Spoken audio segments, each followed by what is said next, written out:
marriage is not some kind of portal that you step into and you guys are married and then your husband is a new person. No, it's literally the next day. You guys.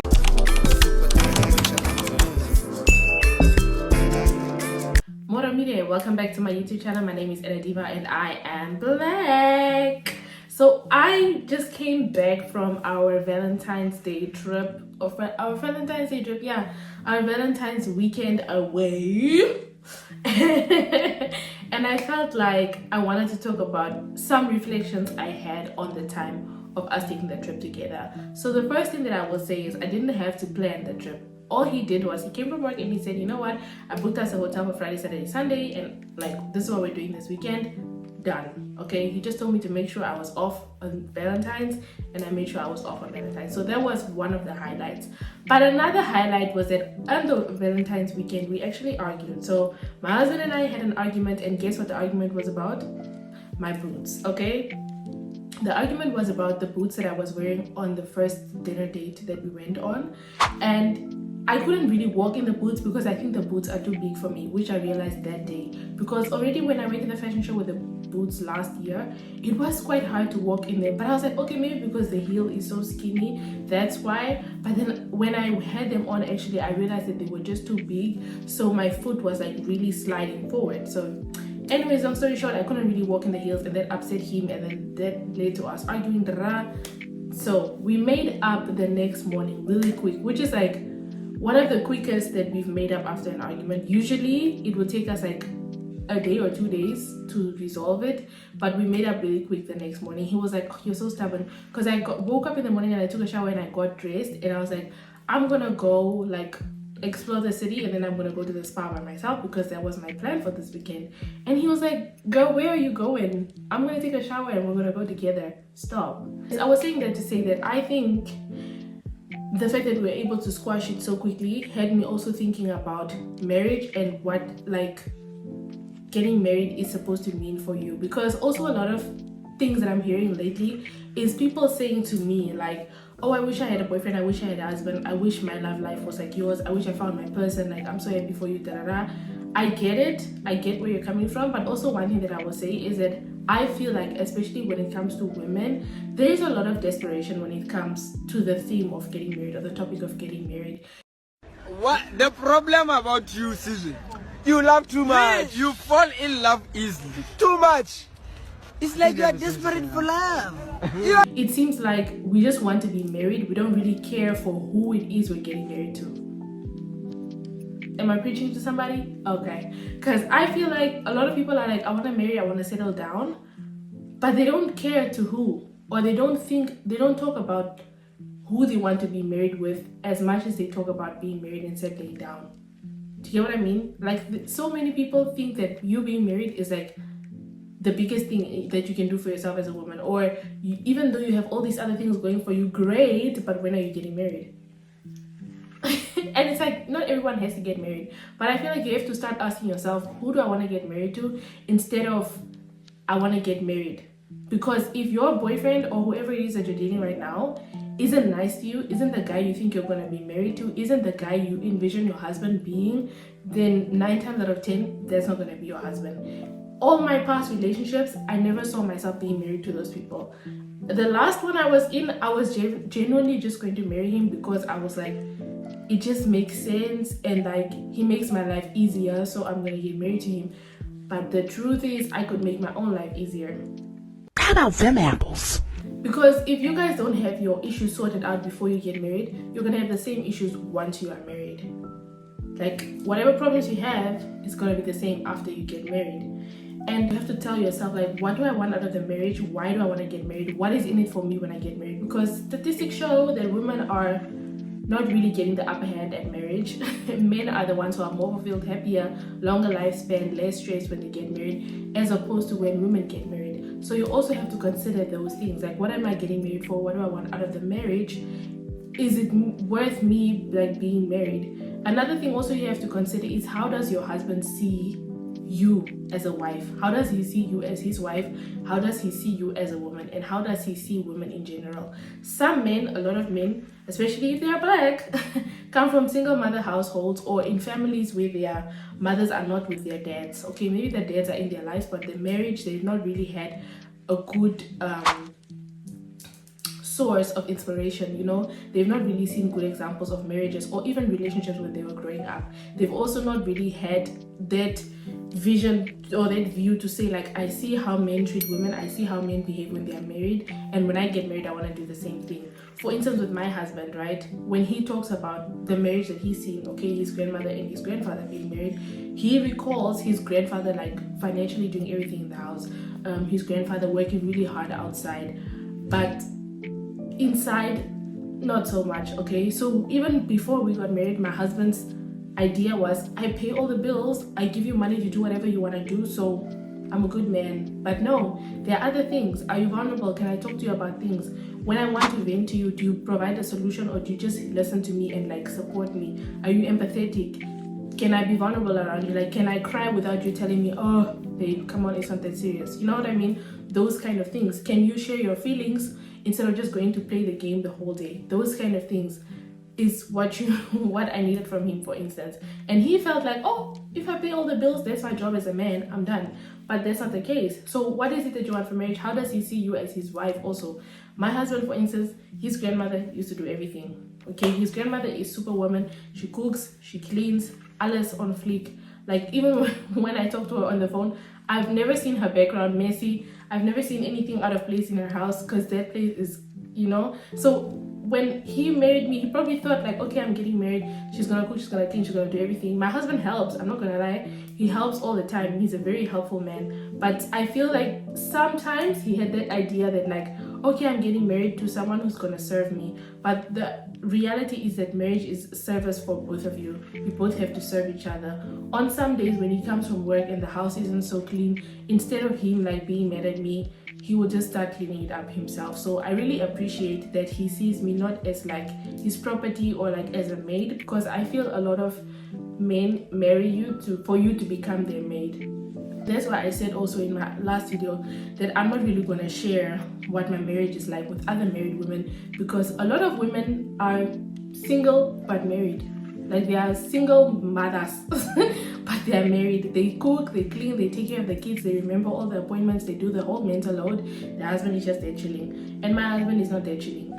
Okay, my husband is always working out, he's always helping. Today we even went, like, he goes to the grocery store by himself. I don't have to send him pictures of what to get. I don't have to stay by my phone for him to call me to ask me where do they keep the tampons. No, I just tell him, get me this tampon, super medium, blah blah. He will get it for me and he'll bring it back. Get me these panty liners, he'll get it for me and he'll bring it back. You know what I mean? Like, and he also looks in the bathroom. Like, he will go in the bathroom, he'll go in the fridge, he will look, he will see what's there. I don't have to always tell him like, we don't have this, we don't have that, we don't have this, because he will just go get it if he needs it done. If he needs the clothes to be washed, he will just put a load in the washing machine. He won't be telling me like, oh, I have nothing to wear and then I have to get up and go do the laundry. No, he will see a problem and he'll try to fix it himself. If he's hungry, he's gonna get up and he's gonna start cooking. He's not gonna be like, I'm not eating today. No. And even if he's hungry, he's gonna be like, I'm hungry, and then I'll get up and cook. Or I'll be like, do you want to eat anything? I'm about to cook. What do you want me to cook for you? And then I cook him something that he likes to eat. So what does he see you as his wife? What does he see you as a woman? That's very important for you to remember before you even think of getting married to your partner.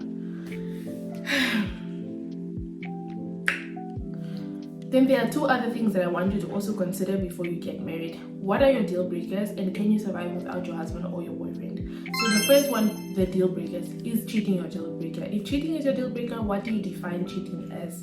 Okay, if not getting enough attention is your deal breaker, what do you define that as? Because a lot of times we will say things like, oh, I don't want him to cheat on me, but then if you find him chatting to other girls on his phone, you're like, oh, it's whatever, it's just chatting. So that for you is not cheating. So then define it, and you guys define it together, so that once it happens, you know that, okay, you've broken the rule that we said we're not going to break.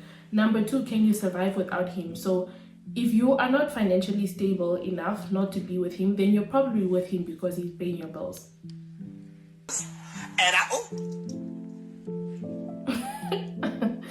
If you can't pay your own bills, like pay your own rent, pay your own phone bill, buy yourself a phone, do everything yourself for yourself, then you're probably with your partner because you need that financial stability, or you need life to be cheaper for you in a sense. That's my opinion! Okay. Because the reality is, a lot of times we think, okay, financially I don't have to be so responsible, financially I don't really need to have all those goals because I'm going to get married to someone and he's going to be the one to provide everything for me. That's not what you want at all. No. Okay? And if you can't survive without him, what is he supposed to add to your life? So for me, I wanted my husband to add joy to my life. I wanted him just to add joy, to bring peace. I don't want him to come and stress me and mess with my life and mess with my flow. And that's also what I told him before we got married, like when we had that little phase of like confusion. I told him, like, if I don't want any more wahala, if you bring me wahala, I cannot be with you no more. Okay? I want to live soft life, no stress. I beg. So you have to, like, what are those things? What do they mean? And can you survive without him? If you can't survive without him, if you need him every time to pay something, to take care of something, to da-da-da, you probably don't want to be with him. You need to be with him because without him, you cannot survive. What are your needs when you get married? What do you want from the marriage? Do you want financial stability? Do you want a family? Do you want to have kids? Do you want to own businesses together? Do you want to have empires together? Do you guys want to start a couples content channel? What is it that you want to do? Talk about those things before you get married. Do you want to have children? Do you want to have your own children? Do you want to have adopted children? All those things, yeah, do that. And also another thing that I was discussing with my friend Queen, when Valentine's Day came, she made a post and she said, like, yeah, you're forcing romance from a guy that wears Havaianas in the vest or something. That guy is not gonna buy you flowers, he's from Ann-Adeva or Hanguena or something. And that brought up a conversation between us of like, what you can expect from a guy like that. Basically like a hood dude or whatever dude. The thing is not about who the dude is. The thing is whether the dude likes you. Because there are a lot of men who don't want to do certain things, but when they meet the right lady or the lady who makes them feel like, you know, this is the one and I want her, they're gonna do everything. Like my husband was not a person who shares his emotions or shares like his mental state. He's not someone who will open up and confide if he has a bad day or anything like that, or if he's frustrated or if he's upset. He's a very what are those people called? Avoidant person. Like he doesn't talk about his feelings or anything like that. And for me it's like, okay, but I overthink a lot. So if I don't know what you're thinking, I'm gonna overthink. I'm gonna think, oh, there's something wrong because he's not talking to me. I did something wrong. I'm a bad person. But he's like going through his own things, you know. And even with romance, he's not really like a romantic person. His form of romance was paying all the bills. That was his form of romance. Paying all the bills, giving me money to do whatever I want to do, giving me money to go spend with my friends, giving me money to go do my hair, my nails, whatever. That's for him is like romance. But when I started dating him, I was like, no, I also like other things. Like you can cook. You know, he started cooking a lot, and then he would like set the table with wine and things, and he would tell me like, let's go to the movies, and before the movies, let's go here. You know, like even when we got married, he like tried to make the day nice. He was like, okay, take the day off when we get married, like don't go work in the afternoon. Like take the day off, let's go like to the movies. We went to the car wash, we even went into the mall and we walked around, and he did that for me because I know he doesn't like to walk around the mall, he doesn't like to be in groups of people, but I know he did that for me. So you have to also understand, like, is this person gonna give me the life that I want later? I want to travel. Like for me, I like to travel now. I'm in my travel era. I want to see the world. I want to experience different cultures, different foods, different ways of life, because I realized where I grew up is a very safe small bubble, and there's so much in the world to see and to experience and all those things. And is my husband going to be the kind of person who wants to do those things with me? You're a content creator, you maybe want to make content of all aspects of your life. Maybe you're the kind of content creator who makes content of her life. Like she doesn't shy away when she's in a relationship or whatever. And now you're dating a guy who doesn't like to be on camera. If 2 + 2 is 4, right? And 5 + 5 is 10, okay. What the fuck is this? Exactly. It's not adding up. It's not adding up. But it's not clicking, Steven. It's not adding up. Last thing that I want to say before you get married, decenter men. Decenter men completely from your life. If you haven't heard of the phrase decentering men, you should dedicate at least a month of your life reading on it before you actively start practicing it in your life. Okay, and what does decentering men look like for you? Because for me, decentering men looked like traveling. Okay, I didn't, because with my ex-boyfriends, they didn't have that how do I say that audacious POV on life, because I have a very audacious point of view with the way I live life. I live life to the fullest. I live life like I'm gonna accomplish everything, I'm gonna get all my goals, I'm gonna achieve all my dreams. That's how I accomplish everything, okay? And that's how I see life. So when I'm dating someone who's a pessimist, who's telling me, we'll never go to Bali, I need someone who will be like, okay, let's save 100 euros every month and then we go to Bali in December. That's the kind of person I want to date. And people always say money came by happiness. Shit. If you can't do that, you know what I mean? Decentering men also looks like picking a job that you want to pick, working the hours that you want to work, so you don't think like, oh, what if I get in a relationship and then this and this, or even, oh no, I don't want to do a PhD because what if I get pregnant on the way? No. Think about you, live for you. Going to the gym also for me is like decentering men from my life, because I'm going to work on my own physical appearance and my own health for myself. It's something that I'm doing to serve me, and a lot of times I feel like we are not doing that, especially if you're an African girl. We are raised to one day have a husband, okay? Like, don't be too successful, because when you get married you don't want to be more successful than your husband, or don't take a job that requires you to be away from home too long, because how's your marriage gonna work? Forget all that stuff, forget it, cancel it. You get it? Okay. If you don't get it, forget about it. And also, you have to be content with your life. Decentering men also looks like you being happy with yourself for where you are.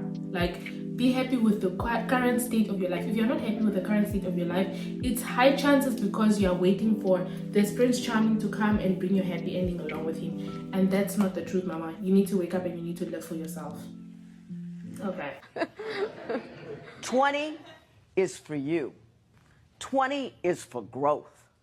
20 is for the pursuit of a tomorrow that is better than today. 20 is for options. 20 is for passion and knowledge and enjoyment. It is not for continuous compromise. It is not a time to say, this is the guy that I gotta make it with because this is the guy that I have, and no matter what compromises, no matter what I don't like, no matter what he does, I have to put up with it because he's my man. 20 is for firing dudes when they don't act right. 20 is for...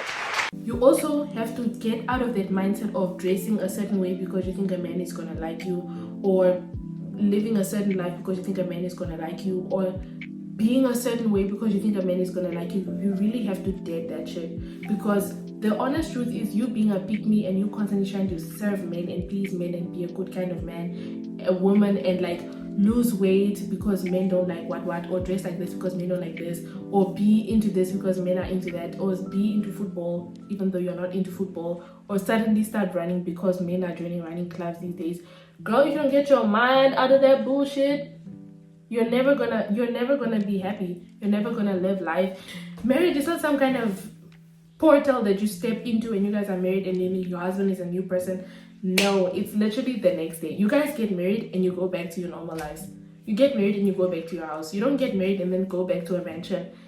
It's literally like, it's just you getting married, you get a ring, you hear some nice words from the officiator. You guys are literally binding yourselves financially, legally.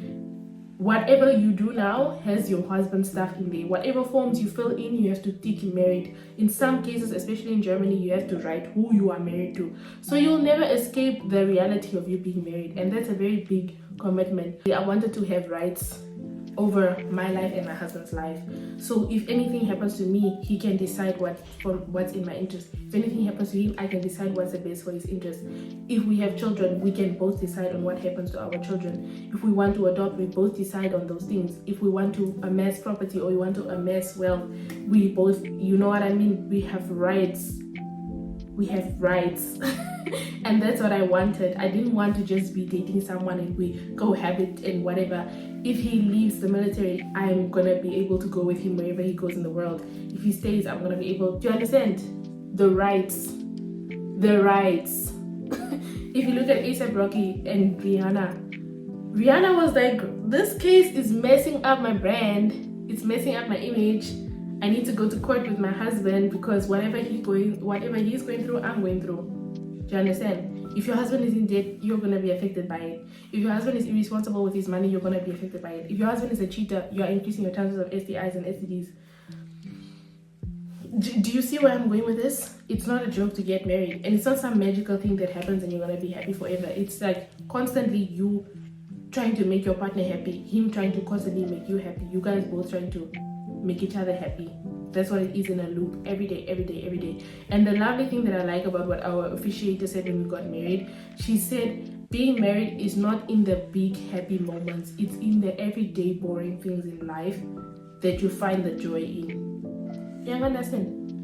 Those everyday little things, like today my husband helped me cook.